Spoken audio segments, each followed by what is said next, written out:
YouTube, my name is Elizabeth and welcome to Book Babble. Today I'm going to be doing my weekly wrap-up for May, week 2. But last week I was in Orlando on vacation, and so I didn't get a chance to record my weekly wrap-up, so I'm actually going to be doing my weekly wrap-up for last week and this week, but that's okay. I didn't read that much the last 2 weeks. I really need to step it up. I am like 6 books behind on my Goodreads reading challenge. So, yeah. Alright, so the first thing that I read last week was the next issue in the Sex Criminals comic series, and this is number 15. I gave this a 3 out of 5 stars. I used to love Sex Criminals, and don't get me wrong, I think I still do, I need to read a couple more issues to really decide if I'm going to continue on with this series. But a couple of issues ago, the Matt Fraction and Chip Zdarsky, who write and do the art for this comic, they did like a part about, like, it was very meta. It was like a whole page of them as comic book characters, but they were themselves talking about what they were going to write for Sex Criminals. And so it was, like I said, very meta, and like they were talking about whether they were going to do this scene or this scene, and they kind of like settled on a scene in between, and so then they just explained that scene. It was really weird. It was funny 3 issues ago, but then like I feel like a lot of people really liked that, including me. I really did enjoy it. It was funny, and I liked that they like broke the fourth wall, and it was really cool.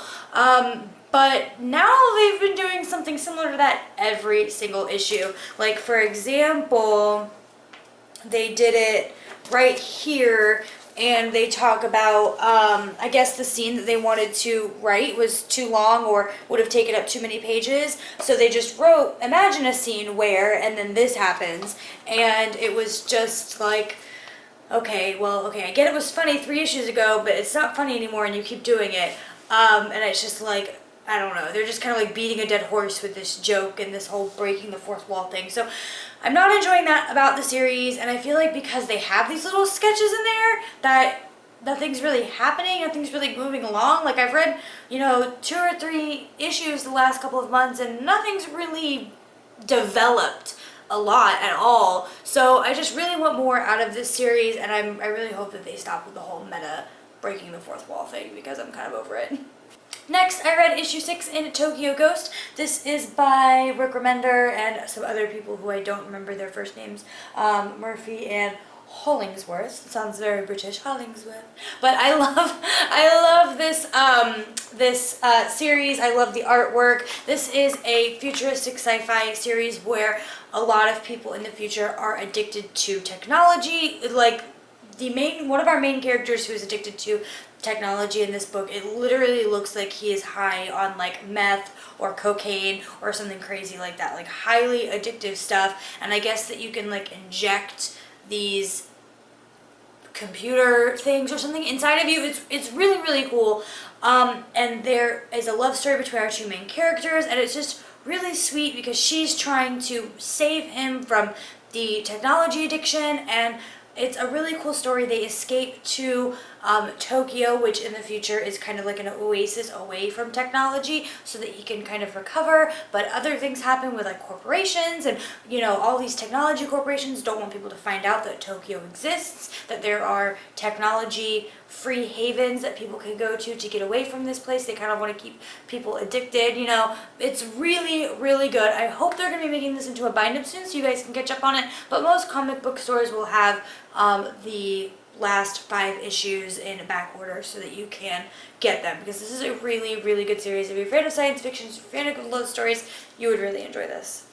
Then I picked up The Novice, which is by Taryn Matharu. I gave this a 4 out of 5 stars. I loved it. This follows our main character, Fletcher, and he is a demon summoner. He realized that he's a demon summoner kind of by accident, and he goes to a school to learn how to summon demons and magic. And so I really loved the magic school aspect of this. And I don't know about you guys, but I was really like, I heard summoning demons and I was like, ooh, demons, like, ooh, I just have a bad connotation about demons. But the thing that I can relate them to the most is like Pokemon, because they're very animal-like and they're very close to their summoners, and they have like a connection between the two, and they're more like a member of the family or pets. I mean, they do help with a war that is going on during this book, but the demons were actually a really, really cool part of the story that, you know, they fought alongside humans, but they were very much like Pokemon. It was really cool.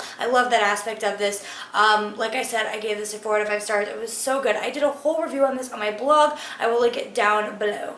Then I picked up Crank by Ellen Hopkins. This is about a girl who gets addicted to crank, which I guess is a slang term for meth or cocaine.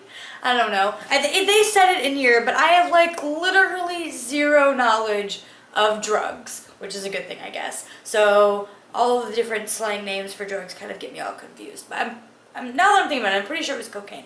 But anyway, this was super good. I do want to warn you guys, I mean, if you guys are fans of Ellen Hopkins, she writes in verse, which I think is just beautiful. She writes in like poetry, and I love her writing. I mean, her books are gigantic. This is like 500 some odd pages.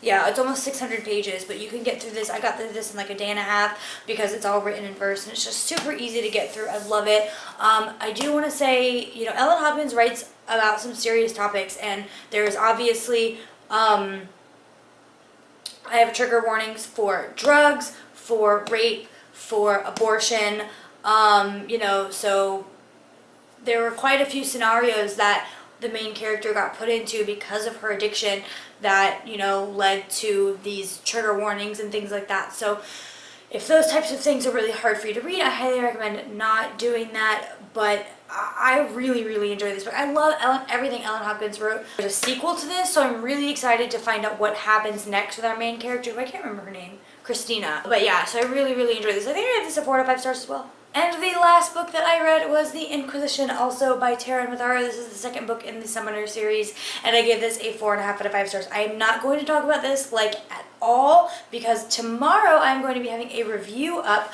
for this book, and there is going to be a giveaway with a chance to win a copy, your own copy of The Inquisition by Taryn Mathara. Let me tell you guys, I love this series. This is probably one of my favorite fantasy series of all time.